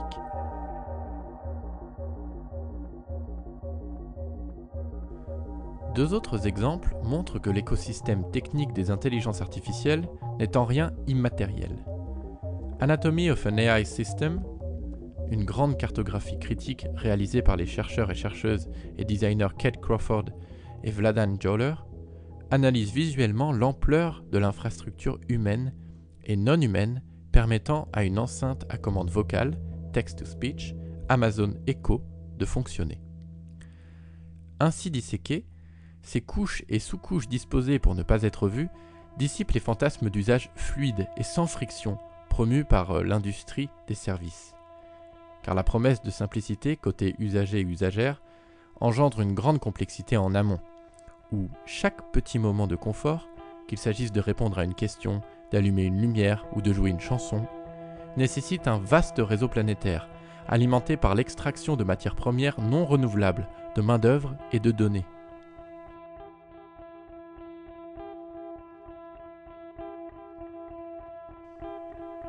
Un autre exemple éclairant la dimension matérielle des technologies numériques est l'exposition Praying for My Haters, qui a eu lieu au Centre culturel suisse à Paris en 2019, dans laquelle l'artiste Lorraine Huret documente le travail invisible des modérateurs et modératrices des réseaux sociaux, dont le tri, structurellement, ne peut pas être entièrement automatisé. Des témoignages vidéo éclairent ces conditions de travail mortifères où l'effacement du sens moral nécessaire à l'exécution de telles tâches substitue le registre comportemental à l'intelligence. De ces deux cas, il est paradoxal de constater que la simulation de l'intelligence humaine implique d'ôter à des humains ce qui les fait exister au-delà du biologique. Ce qui résonne avec les propos du proto-designer William Morris, au tournant des révolutions industrielles, selon qui il importe de montrer à quel point l'ouvrier est éloigné d'avoir une part quelconque, si petite qu'elle soit, dans l'art quand il est au travail. Car ceux-là, même qui sont occupés à fabriquer des objets d'art, doivent travailler toujours comme des machines, ou comme des esclaves des machines.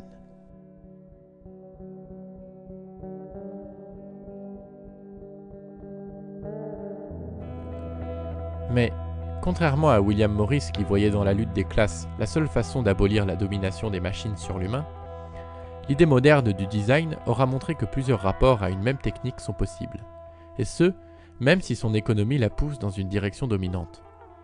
Un travail avec et non pas sous ou contre les machines peut bousculer la prégnance du rendement sur l'esthétique et dépasser la dialectique du maître et l'esclave. Il en suit que nous proposons d'appeler design sous artifice la couverture d'opérations techniques à des fins économiques et politiques dont participent les intelligences artificielles dominantes. Ôter ce vernis reviendrait à prendre en compte, dans des démarches de design, les conditions matérielles et le labeur humain nécessaires aux productions et à leur fonctionnement. On s'éloignerait ainsi de la vision démiurgique d'une création numérique ex nihilo, finalement assez masculine dans ses connotations implicites. La recherche de performance, le commandement, l'effacement du contexte. Au profit d'un travail valorisant les vulnérabilités et l'attention aux autres. Il s'agit ici, en filigrane, d'opérer une déconstruction d'une certaine idée de l'homme, du mal, qui ne montrerait jamais son intériorité, ses entrailles ou ses faiblesses. Sortir de cette logique du recouvrement reviendrait alors à accueillir positivement le manque, la défaillance, l'ambiguïté et l'incertitude. Dans le champ du machine learning, révéler les strates techniques sous-jacentes ne va pas sans difficulté, car la barrière technique est de plus en plus haute et se prête mal au détournement. Selon le développeur et artiste Nicolas Barrado, il importe de s'intéresser à la matière du machine learning, à savoir le choix de tel ou tel modèle statistique. Pour des artistes comme Mario Klingemann ou Memo Akten, il n'est pas suffisant d'ouvrir des programmes comme Runway ML et de chercher à épuiser le modèle qu'ils embarquent. Ce qui les intéresse est de descendre dans les couches et de comprendre comment fonctionne un modèle optimisé, de le détourner, de le faire aller à des endroits où il n'est pas censé aller, de le combiner à d'autres systèmes. Cette approche de bas niveau s'oppose au transfert de style, comme DALL-E, où il suffit d'appuyer sur un bouton. Elle implique de comprendre comment le modèle est structuré en couches successives d'appels de fonctions. On peut intercepter une couche, l'inverser, en réinjecter une autre, ou certaines informations, etc.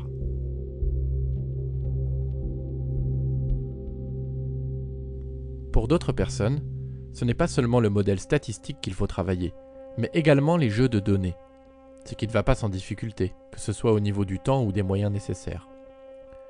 La designer d'interaction Denise Kurtz, interrogée dans le cadre de cet essai, mentionne l'exemple fictif de la conception d'un site web musical à l'intention des 18-35 ans, où une IA entraînée sur ce type de données, récoltées spécifiquement, pourrait proposer des voix ou des couleurs adaptées à ce public, ou au contraire, produire du décalage pour s'émanciper de propositions trop attendues. Les grands jeux de données ont en effet pour revers d'avoir une approche holistique, et donc homogène. Pour l'artiste et designer Meredith Thomas, la constitution de jeux de données ouvre un nouveau paradigme pour l'informatique, dans lequel il n'y a plus besoin de programmer pour obtenir des résultats. Au lieu de prescrire des règles, vous prescrivez des tâches et vous fournissez des données. Selon lui, la meilleure façon de travailler avec les IA est de former des modèles statistiques à partir de ses propres données, croquis, photos, etc. Précisant cette idée de jeu de données personnelles, le designer Simon Reboudengo fait remarquer qu'il n'y a pas besoin, au contraire, d'avoir des données propres et homogènes pour travailler. Ce qui est intéressant, ce n'est pas d'obtenir de bons résultats, mais plutôt d'explorer d'autres directions. On comprend alors qu'à vouloir trop faire ou trop bien faire, les IA dominantes échouent à produire des résultats spécifiques ou inattendus. Autrement dit, l'artifice consistant à masquer la complexité technique du système revient à brider ses pratiques et le condamne au registre du service. Quand, au contraire, ces couches sont révélées, alors s'ouvrent des marges de manœuvre pour les artistes et designers. Les designers graphiques du studio Cheval Vert, Stéphane Buelet, Arnaud Jurasek et Julia Pouillot, ont travaillé en ce sens, lors d'un workshop intitulé Machine Jacking, pour détourner des technologies du machine learning, reconnaissance vocale, de texte, etc. De ce pourquoi elles sont habituellement instrumentalisées. En résultent des productions comme une transformation de texte à partir de 26 passages dans des traducteurs automatiques, un système de reconnaissance de texte vu par des lunettes de réalité augmentée, ou une génération de pistes audio et de jaquettes à partir de l'analyse de 2 playlists Spotify. Selon le studio Cheval Vert, se mettre dans la peau d'une IA autorise à confronter des cadrages subjectifs aux logiques formelles du machine learning et à dépasser l'idée d'une substitution de l'humain par la machine. Il faut ainsi déconstruire 2 mythes à propos des intelligences artificielles dites créatives. D'une part que l'artiste ou la designer aurait le contrôle total sur sa production, et d'autre part que la machine serait totalement autonome. Une façon plus intéressante de procéder est de jouer avec l'ampleur et l'emplacement du hasard introduit dans des phases de la production.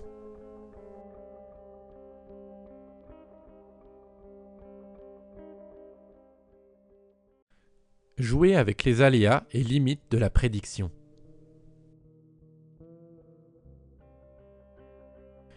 Derrière leurs promesses d'efficacité, les technologies du deep learning se révèlent rapidement limitées.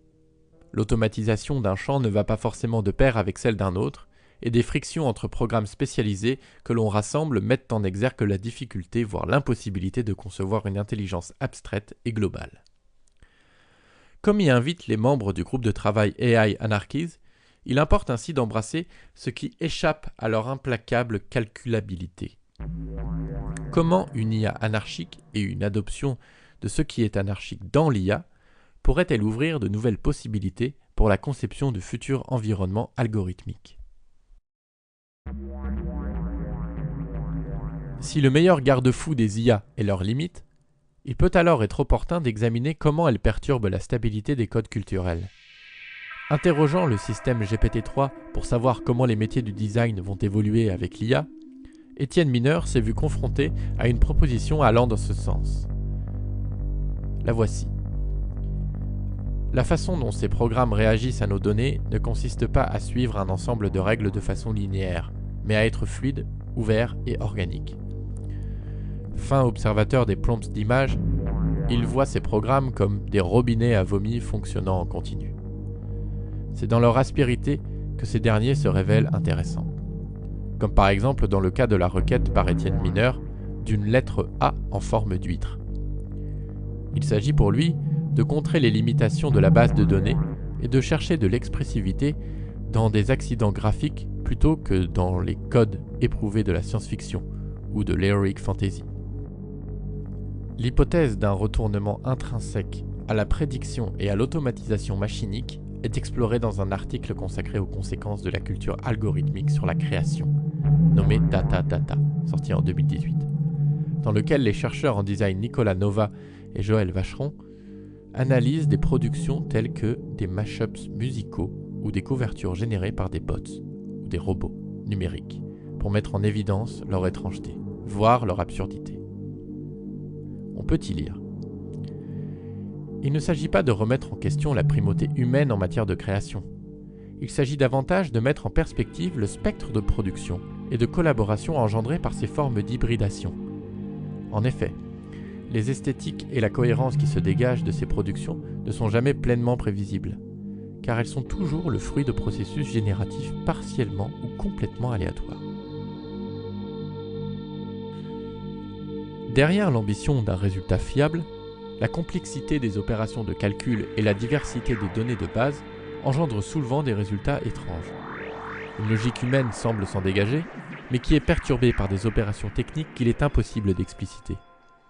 Il en va ainsi du projet Made in Machina des designers Simon Raubedengo et Sami Niemela, qui travaillent des porosités entre le design nordique, usage du bois, de la céramique, lisibilité des fonctions et de la construction, et l'abondance industrielle des entrepôts chinois de la ville de Shenzhen, pour interroger le rôle des designers face à l'apprentissage machinique. Plus concrètement, des composants, matériaux et marchandises disponibles sur le site de e-commerce alibaba.com sont indexés, scrappés par un programme, transmis à un réseau de neurones formé au principe du design nordique pour générer des briefs, lesquels sont ensuite interprétés et construits par un designer nommé Chi Chiu, puis mis en ligne pour être vendus. Ce métissage, non seulement algorithmique, mais aussi humain/machine, suscite des chimères industrielles.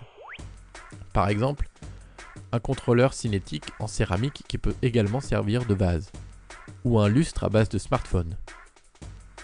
Une telle hybridation interroge directement l'histoire et les fondamentaux du design. Que se passe-t-il lorsque le produit n'est pas créé par un besoin fonctionnel, mais par un caprice du marché? Qui ou quoi décide quelles fonctionnalités sont prioritaires, nécessaires ou même souhaitables? Ces marchandises existent-elles seulement parce qu'il est possible de les produire?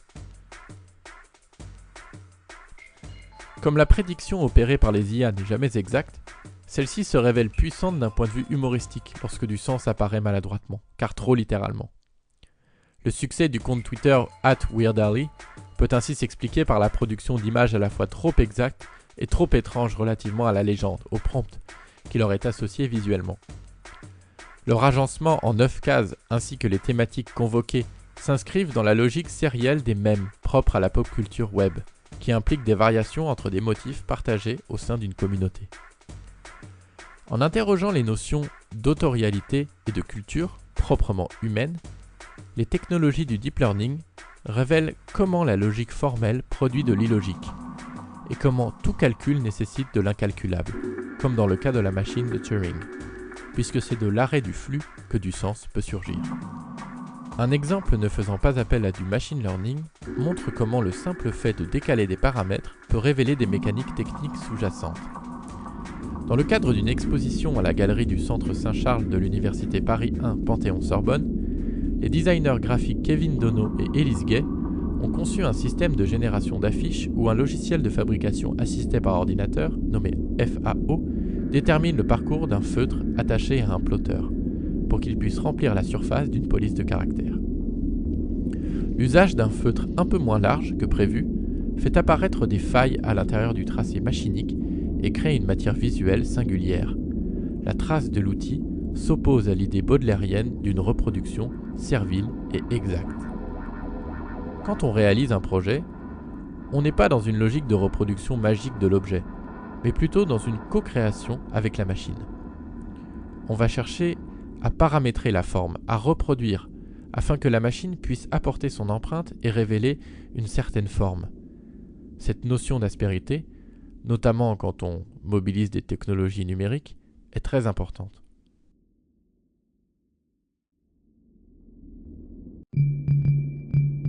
Traduire des codes culturels. La mise en évidence de traces et d'aspérité engage une forme de franchise visuelle, voire de traduction, si l'on considère que l'acte de traduction menace l'idée d'un original stabilisé une fois pour toutes. Une quatrième voie d'opportunité serait alors d'associer les notions de traduction, passage d'un code sémantique à un autre code, et de transcodage, transformation du code d'un programme informatique dans un autre langage formel. On touche ici à la tension entre les langages dits naturels, mais qui sont construits socialement, et les langages dits artificiels ou formels, rédigés à l'attention des machines, mais qui reposent en partie sur le langage humain. Fonctionnant à partir de cycles d'ingestion et de digestion de données, le deep learning affecte le rapport au langage, avant de concerner les images, sons et vidéos. Il s'inscrit dans la longue histoire de la littérature informatique, que prolonge dans une approche plus appliquée des initiatives prometteuses comme Sudowrite ou ChatGPT, qui rédige et reformule des textes à la demande suivant diverses indications. Générer une description, changer le ton, résumer ou allonger le contenu, etc. Mais pourrait-on aller plus loin et investir le code informatique pour délimiter et travailler des codes culturels impliquant plusieurs modes d'expression?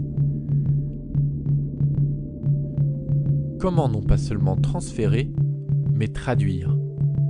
Une telle hypothèse a été entrevue au début des années 1990 par le théoricien des médias Wilhelm Flusser. Si je ne peux pas traduire, je ne peux pas comparer. Il est très facile de traduire un traité de chimie, de l'anglais en français, mais traduire un poème de Li-Tai Po en français est presque impossible. Traduire Mozart en architecture est un grand problème. Peut-être lorsque la science des codes aura fait des progrès plus grands, on pourra faire des familles de codes. Peut-être trouvera-t-on des codes qui peuvent être traduits et d'autres qui ne le peuvent pas. Si on fait un tel catalogue, on comprendra beaucoup de choses sur la situation humaine. Pour le moment, ça n'existe pas. Je sais seulement que la théorie de la traduction est une théorie, pour les temps nouveaux. C'est un champ d'engagement très grand, parce qu'il ne s'agit pas seulement de traduire de l'anglais en français. Il s'agit par exemple de traduire Marx en Freud, ou Freud en catholicisme, ou le catholicisme en néopositivisme. C'est là le vrai jeu.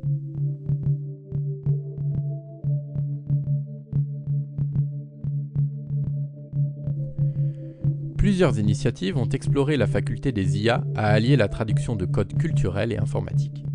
Un premier exemple est celui du catalogue de l'exposition Neurones, les intelligences simulées, pour lequel les designers Kevin Dono et Elise Gay ont imaginé une espèce d'altérité numérique, une autre intelligence qui puisse participer au livre ou l'annoter.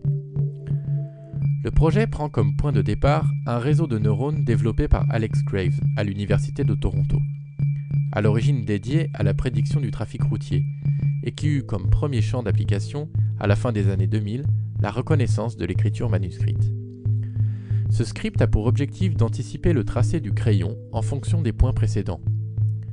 Kevin Dono et Elise Gay ont récupéré les sources du programme et l'ont entraîné avec divers paramètres pour jouer avec ces failles et générer le dessin des titres de l'ouvrage. Il y a beaucoup de fois où le réseau de neurones s'emballe et les choses dérivent. Un autre script utilisé produit un système d'analyse syntaxique des contenus du catalogue. Il analyse chacune des doubles pages et identifie les champs lexicaux récurrents et leurs connexions. Pour Kevin Dono et Elise Gay, il est important de situer les compétences des designers dans leur capacité à rencontrer et à comprendre des objets techniques, historiques et culturels, pour parvenir à les détourner ou à les associer d'une nouvelle façon. Presque un travail de commission d'exposition. Dans cette visée, les designers ont des jours heureux devant elles, ou eux, car la montée en puissance des templates et des logiques d'automatisation a pour vertu de trier les contextes fertiles. Y avait-il vraiment de la création dans ces endroits où l'on ne fait que produire des codes ? Plutôt que de partir par défaut d'une suite logicielle comme Adobe, éprouvée mais épuisée par le marché, il est plus judicieux de se demander quelle technique fait sens. Le spectre des IA, si on les considère dans une approche ouverte, se révèle assez large pour explorer des traductions de codes culturels. Le designer Simone Rebodengo voit ainsi dans le machine learning une façon non pas de reproduire des codes, mais d'explorer le spectre entre deux codes. On pourrait par exemple donner comme consigne à une machine d'appliquer un style à un objet pour lui injecter 40% du designer Alvar Aalto ou 30% de Aalto et 40% de quelqu'un d'autre, et naviguer dans l'espace étrange que cela propose pour identifier des continuités inattendues entre des designers. Toujours selon Simone Rebodengo, les poussées techniques des modèles statistiques de langage comme Google LaMDA, Language Model for Dialogue Applications, sorti en 2020, autorisent désormais à converser non plus seulement avec n'importe qui, mais avec n'importe quoi. Comme par exemple avec Pluton, qui va alors répondre du point de vue d'une planète.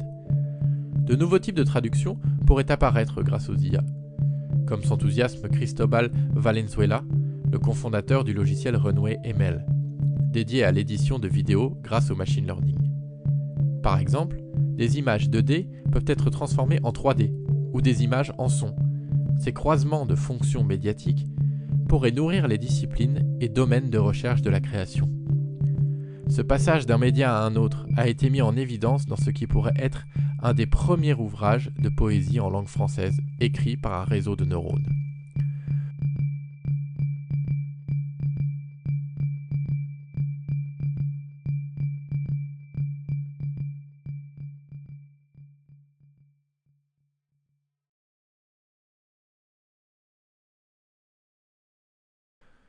Le recueil Machines Upon Every Flower des artistes Gregory Chatonsky et Carmel Allison associe deux programmes de machine learning pour générer des poèmes à partir de mots uniques, puis des images à partir de ces poèmes. Ce travail par phase et par association invite à replacer les IA dans un écosystème plus large associant humains et non humains. Critiquant les fantasmes d'une automatisation totale de la création, Gregory Chatonsky pose le constat suivant. L'autonomie sous-tend une logique de l'absolu, de la séparation, dont la forme matérielle est l'instrumentalisation de tout le reste comme ressource. Or, rien n'est autonome, tout est dépendant d'un tissu d'autre chose. Quel est le tissu de l'IA ?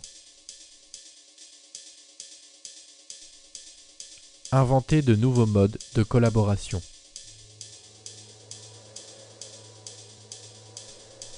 Cette attention portée au tissage entre humains et systèmes techniques nous amène à formuler un cinquième axe de travail avec les réseaux de neurones pouvant intéresser les designers. Il consiste à ne plus envisager les IA comme des machines de création, détachées symboliquement des contingences matérielles, mais comme des étapes de production.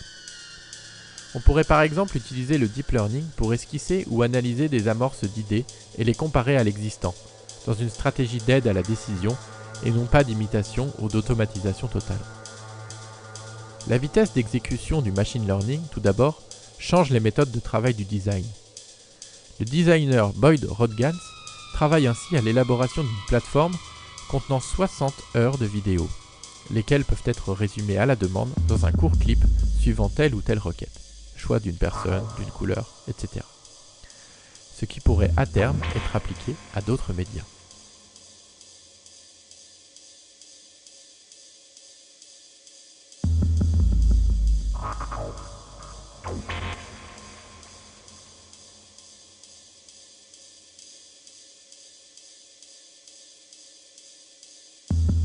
Plus fondamentalement, pour le designer Rivke Sadleir, nous devrions nous débarrasser de l'idée de nous séparer des machines. Les machines ne sont pas des humains, mais des extensions de nos propres esprits, car ce qui en sort est une interprétation de ce que nous y avons mis. La designer Nadia Piet voit ainsi dans les IA la possibilité de devenir des partenaires créatifs, où la création résulte de va-et-vient avec des machines qui permettent d'explorer rapidement telle ou telle esthétique, ou de générer des centaines de prototypes à la demande. Une telle hypothèse a été mise en œuvre par le studio Oyo, dont fait partie Simone Rebaudengo, qui se présente sur son site web comme étant composé de bots, d'humains et de machines. Plus précisément, le studio comprend officiellement un acteur non humain, Robbie, qui agit comme un créateur ou créatrice artistique. À l'origine, ce bot Discord était utilisé pour explorer de nouveaux produits et idées au sein de l'agence. Il est désormais considéré comme un ou une collaboratrice à part entière. Robbie possède son propre compte Instagram et vit dans un microcontrôleur Raspberry Pi. Contrairement à l'approche anthropomorphique d'une bonne partie de l'informatique, ce qui intéresse Simone Rebaudengo dans ce type de démarche est de créer une intelligence qui n'est pas aussi intelligente que celle d'un humain. À l'image de sa série d'objets Domesticating Intelligence, qui a par exemple donné lieu à un programme s'apparentant à un oiseau, il est impossible de lui parler. Il faut interagir avec lui par le son et par des gestes, le sortir, etc. Ce qui offre, entre autres, des perspectives nouvelles sur la notion de vie privée.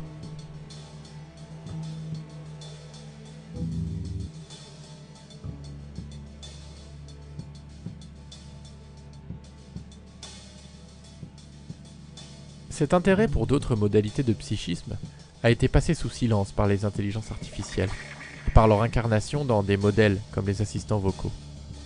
D'autres rapports aux machines mériteraient d'être explorés, y compris si l'on reste dans le registre humain. Simone Rebaudengo invite ainsi à se poser des questions du type: est-ce un outil d'assistance? Est-ce un logiciel comme Photoshop? Un collègue de travail? Un ou une stagiaire? Est-ce juste un gars bizarre qui a son propre point de vue? Cette approche a été mise en œuvre par l'artiste Raphaël Bastide dans sa performance Twins de 2016, où il s'est enfermé dans une galerie durant 3 jours pour développer des intelligences artificielles. La performance est devenue une étude sur la paternité numérique, la relation entre le développeur et ses avatars intelligents, et sur les capacités émotionnelles des non-humains. Les recherches sur les réseaux de neurones artificiels et les progrès de l'apprentissage automatique permettent d'élargir et d'affiner notre connaissance de notre propre espèce et du cerveau humain.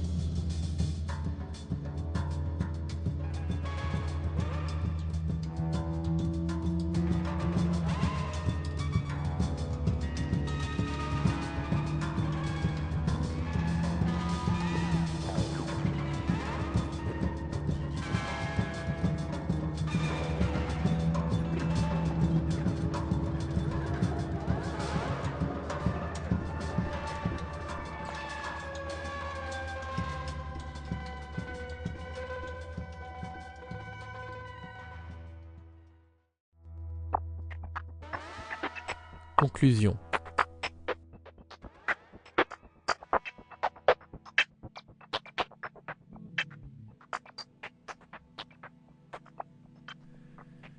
Ces quelques perspectives sur la situation et l'avenir du design face à l'apprentissage automatique amènent en conclusion à préciser la signification du titre de cet ouvrage, Design sous artifice, que nous comprenons comme la volonté de complexifier le fonctionnement d'un système au profit de sa rentabilité. Si cette tendance n'est pas propre aux IA, elle se voit poussée à un autre niveau par la multiplication des couches nécessaires aux opérations du deep learning. Cette réduction du design à une voie à sens unique présente comme risque majeur de ne produire que du stéréotype et de l'homogène, où tout problème doit être modélisé et verbalisé pour exister. Ces technologies tendent à imposer leurs valeurs dominantes et à restreindre, voire à confisquer, les imaginaires du futur, qu'ils soient dominés par la vision occidentale, par celle du genre masculin ou par celle de corps et de psychisme parfaitement valides.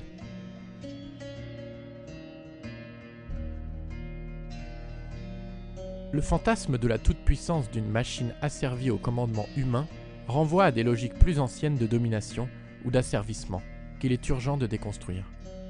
Il s'agit de repenser nos relations aux technologies et de passer d'une compréhension binaire, domination-exécution de la machine, à l'appréhension d'une complexité et des vulnérabilités. Le travail devient alors moins vertical qu'horizontal, plus collaboratif qu'instrumental. Il faut constater, par exemple, que la modalité dominante des IA aura laissé de côté l'idée de simuler des psychismes défaillants, c'est-à-dire humains, pour lui préférer la vision normative d'un cerveau fonctionnant en continu et ne faisant que fonctionner. Alan Turing, dans sa préfiguration des ordinateurs, avait pourtant démontré que tout calcul implique une zone d'incalculable, et que toute machine, aussi performante soit-elle, finira par planter. Chercher à combler ou à masquer ces temps d'arrêt a pour conséquence d'interdire la production de nouvelles significations et de condamner ces systèmes au registre de la production. Déliée de sa faculté à suspendre le flux et donc à surprendre, la technique instrumentalisée ne peut être qu'un spectacle, qu'un artifice. La première occurrence historique du terme « artifice » renvoie à l'art de tromper, et à un moyen habile et plus ou moins trompeur, à laquelle s'ajoute plus tardivement l'idée d'un engin préparé pour une fête et destiné à éclairer, au sens figuré, ce qui éblouit. Ce n'est pas la moindre des tromperies d'avoir nommé intelligence artificielle l'artifice, consistant à assimiler les intelligences simulées à la faculté de lire entre les lignes, ce qu'une machine ne pourra jamais faire. Les technologies du deep learning n'ont pas pour fatalité de s'inscrire dans le registre de l'artifice, et gagneraient au contraire à devenir des intelligences de l'artificiel. Si le terme d'artificiel peut sembler similaire à celui d'artifice, Ray nous rappelle en 2010 qu'il n'a qu'exceptionnellement signifié trompeur ou insidieux. Il s'est opposé à nature, en conservant l'idée d'activité humaine, réglée, de méthode. Désignant au sens fort ce qui est produit par la technique, l'artificiel peut être cultivé dans différentes directions, comme y invite le designer Ezio Manzini, pour qui l'action humaine et la transformation continue des environnements de vie font que la distinction entre artificiel et naturel ne tient plus. L'artificiel est devenu une seconde nature, dont les designers ont pour tâche de façonner le destin.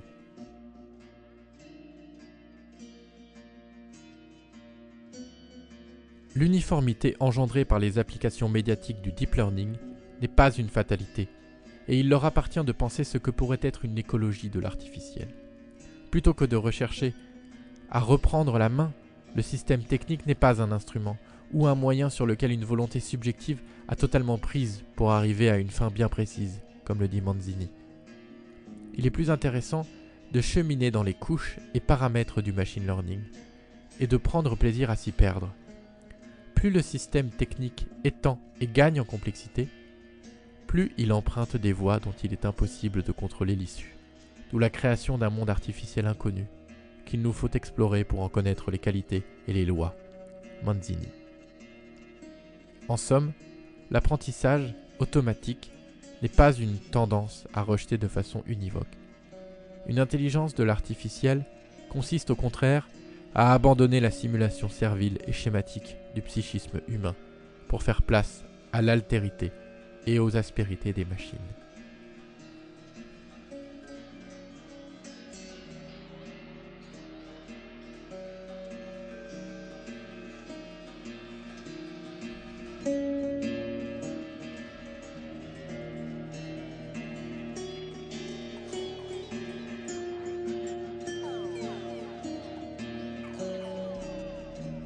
L'essai Design sous artifice a été réalisé dans le cadre du projet de recherche Design et Machine Learning, l'automatisation au pouvoir, conduit par Anthony Mazur à la EDE de Genève de 2022 à 2023 avec Alexia Mathieu, Douglas Edric Stanley, Élise Gay et Kevin Dono. Ce projet a bénéficié d'un financement de la HES/SO et ses résultats sont consultables sur le site web www.design/machine/learning.ch.